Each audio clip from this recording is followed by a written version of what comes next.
अपन ने भोजन के घटक के बारे में अपन ने अध्ययन कर रहे थे पिछले वीडियो के अंदर। इसके अंदर अपन ने पढ़ा था कि कार्बोहाइड्रेट के बारे में अध्ययन कर लिया था, प्रोटीन के बारे में अध्ययन कर लिया था, विटामिन के बारे में अध्ययन कर लिया था, और मैंने बोला था नेक्स्ट वीडियो में अपन खनिज लवण के बारे में अध्ययन करेंगे। तो आज का जो हेडिंग डालना वो खनिज लवण।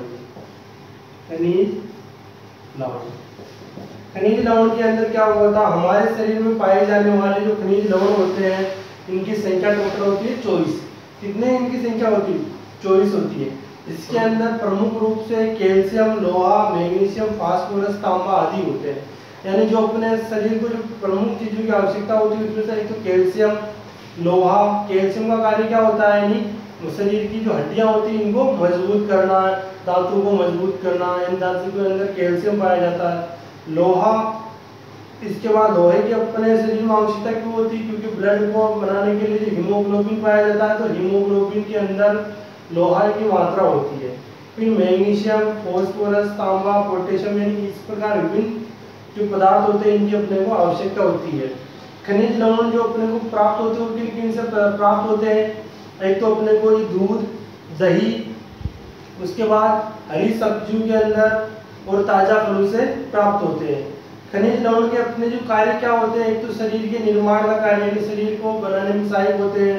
विभिन्न प्रकार के हार्मोन होते हैं हमारे शरीर में और उनको जैव उत्प्रेरक को बनाने में सहायक होते हैं और शरीर नियंत्रण का कार्य करते हैं। तो इसके बारे में लिखना हमारे को, हमारे शरीर में पाए जाने वाले हमारे शरीर में पाए जाने वाले खनिज लवणों की संख्या 24 है। खनिज लवणों की संख्या 24 है।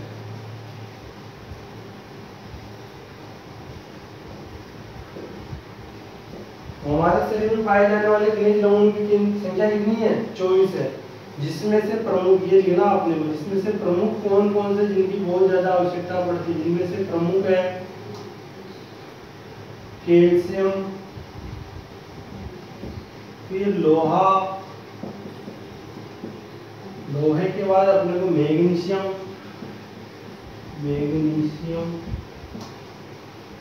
मैग्नीशियम के बाद फास्फोरस, फास्फोरस के बाद अपने को तांबा, तांबे के बाद अपने को जरूरत पड़ती है पोटेशियम आदि। यानी हमारे शरीर में पाए जाने वाले खनिज लवणों की टोटल संख्या 24, उसमें से प्रमुख है कैल्शियम, लोहा, मैग्नीशियम, फास्फोरस, और फिर अपने को लिखना खनिज लवण,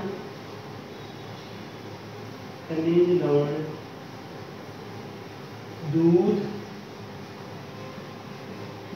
दही, हरी पत्तेदार सब्जियों, ताजा फलों से प्राप्त होते हैं। हमारे को जो खनिज लवण प्राप्त कहाँ से होते हैं? दूध से, दही से, हरी पत्तेदार सब्जियों से और ताजा फलों से। यानी फलों का अपने को वैसे भी ज्यादा सेवन करना चाहिए क्योंकि फलों के अंदर सारी चीजें प्रचुर मात्रा में पाई जाती है। एक दूध के अंदर भी सारी चीजें मिलती है, अपने को वसा भी मिलती है, प्रोटीन भी मिलता है, कार्बोहाइड्रेट भी मिलता है। यानी इसीलिए इस दूध लिखते हैं, इसके अंदर बहुत सारी चीजें आ जाएगी, यानी सारी चीजें अवेलेबल होती है दूध के अंदर, प्रोटीन भी अवेलेबल होता है, तो दूध का अपने को पीना चाहिए। उसके बाद खनिज लवणों के कार्य लिखने अपने को, इधर सीधे नीचे कार्य लिख दो। कार्य क्या क्या है? एक तो शरीर निर्माण का कार्य है, शरीर को बनाने में सहायक होती है, शरीर निर्माण में। दूसरा क्या है इसका कार्य? विभिन्न हार्मोन एवं जैव उत्प्रेरक को बनाने में। और तीसरा है शरीर नियंत्रण। इसके उपयोग लिए मैंने शरीर के निर्माण करने में, शरीर को बनाने में सहायक होते हैं। फिर वापस विभिन्न प्रकार के जैव हार्मोन, विभिन्न प्रकार के हार्मोन एवं जैव उत्प्रेरकों को बनाने में, उसके बाद शरीर के नियंत्रण में। इस प्रकार के जो विभिन्न प्रकार के अपने भोजन के घटक थे, और एक होता भोजन के घटक के अंदर जल भी आता है। जल का क्या उपयोग, इसकी जल की अपने को मात्रा पता है, सर्वाधिक मात्रा की जरूरत होती है अपने शरीर में। जो अपन पानी पीते हैं बॉडी के अंदर 70% जल होता है, तो यानी जो शरीर होता है, शरीर के अंदर जल की मात्रा कितनी होती है, 70% होती है। देखो इसमें भी लिखा, शरीर की विभिन्न अंगों में जल की मात्रा अलग अलग होती है। यकृत में 69% और मांसपेशी में 75% जल होता है। और एक चीज और लिखनी आएगी, खाद्य रेशे। खाद्य रेशे के बारे में अपन लिख लेते हैं, क्या किन में पाए जाते हैं खाद्य रेशे। तो खाद्य रेशे वैसे तो फल एवं सब्जियों के अंदर पाए जाते हैं, तो इसीलिए बोलते भी ताजा सब्जियां और फलों को खाने चाहिए, क्योंकि खाद्य रेशे प्राप्त होते हैं उनसे शरीर को।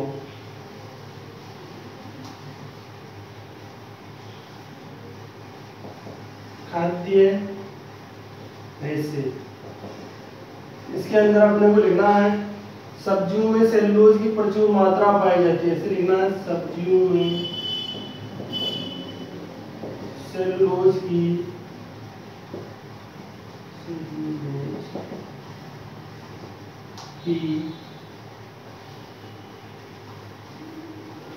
सब्जियों में सेलुलोज नामक रेशेदार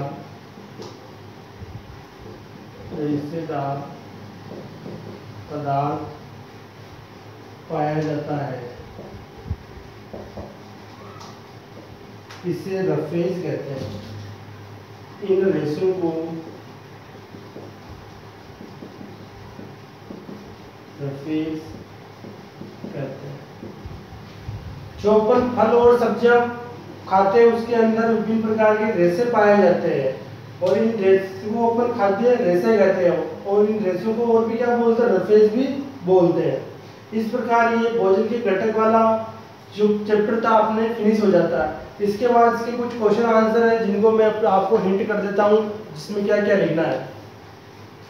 पहला जिसका क्वेश्चन है, हमारे भोजन के मुख्य पोषक तत्वों के नाम लिखिए। जो जो अपन ने पॉइंट पढ़े थे उनके नाम लिखने हैं। प्रोटीन, कार्बोहाइड्रेट, वसा, खनिज लवण, विटामिन, खाद्य रेशे और जल, ये लिखने हैं अपने को। उसके बाद निम्नलिखित के नाम लिखिए। पोषक पदार्थ जो हमारे शरीर को ऊर्जा प्रदान करते हैं, तो कौन सा पदार्थ अपने को ऊर्जा प्रदान ज्यादा करते हैं, तो वसा से अपने को ज्यादा ऊर्जा प्रदान होती है। इनकी सीधे आंसर लिख रहा हूं मैं, ये आंसर है, सॉल्यूशन या हल लिख लो यहाँ। दूसरे का जो फर्स्ट था उसमें पूछा अपने को कि पोषक पदार्थ जो हमारे शरीर में ऊर्जा का कार्य करते हैं, तो कार्बोहाइड्रेट तथा दूसरा वसा।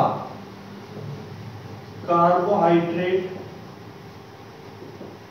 तथा वसा, इन दोनों का कार्य ऊर्जा प्रदान करने का है।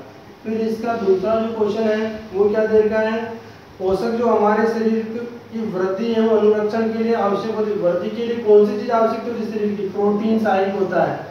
हमारे शरीर की वृद्धि में प्रोटीन ज्यादा जरूरी होता है। उसके बाद वह विटामिन जो हमारी अच्छी दृष्टि के लिए आवश्यक होता है, यानी वह विटामिन जो हमारी दृष्टि के लिए अत्यधिक आवश्यक होता है, विटामिन ए।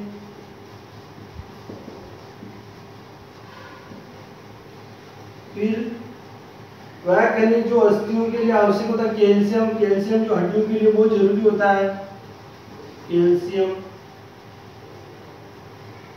इस प्रकार ये दूसरा क्वेश्चन खत्म हो जाता है। फिर तीसरा क्वेश्चन देगा अपने को, दो ऐसे खाद्य पदार्थों के नाम लिखिए जिनमें वसा पाई जाती है।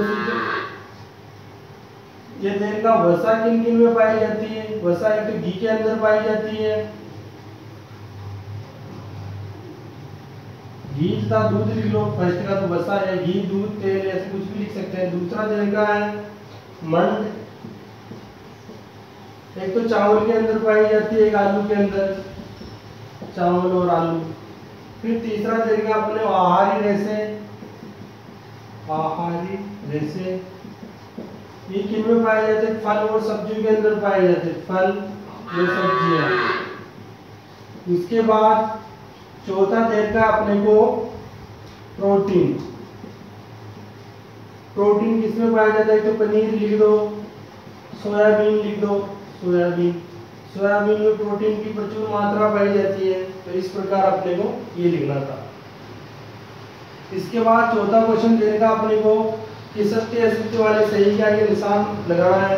केवल चावल खाने से हमारे शरीर में पोषण की आवश्यकता पूरी हो जाएगी? नहीं, यानी केवल चावल खाने से हमारे शरीर में पोषण की आवश्यकता पूरी नहीं होगी। इसके बाद संतुलित आहार खाकर अभावजन्य रोगों की रोकथाम की जा सकती है। अपन अगर संतुलित खाना खाएंगे तो अभावजन्य रोग मिट जाएंगे हमारे शरीर से, तो रोकथाम कर सकते हैं। शरीर के लिए संतुलित आहार में नाना प्रकार के खाद्य पदार्थ होने चाहिए, नाना यानी विभिन्न प्रकार के खाद्य पदार्थ होने चाहिए, तो ये सही है। शरीर के को सभी पोषक तत्व उपलब्ध कराने के लिए केवल मांस पर्याप्त नहीं, यानी सभी चीजों को पोषक तत्व मांस में भी नहीं पाए जाते हैं, तो अपन ये चीज असत्य होगी। फिर रिक्त स्थान की पूर्ति करनी है पांचवें क्वेश्चन के अंदर।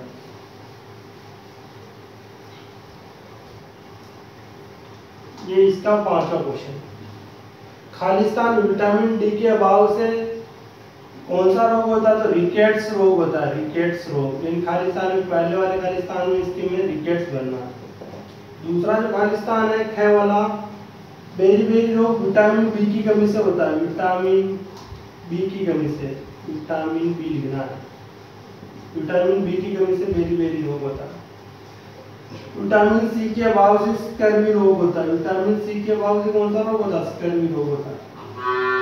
चौथा देर का है हमारे भोजन में कौन से विटामिन की कमी से रतौंधी रोग होता है? विटामिन ए की कमी से, विटामिन ए की कमी से रतौंधी रोग होता है। इस प्रकार ये चैप्टर खत्म होता है अपना।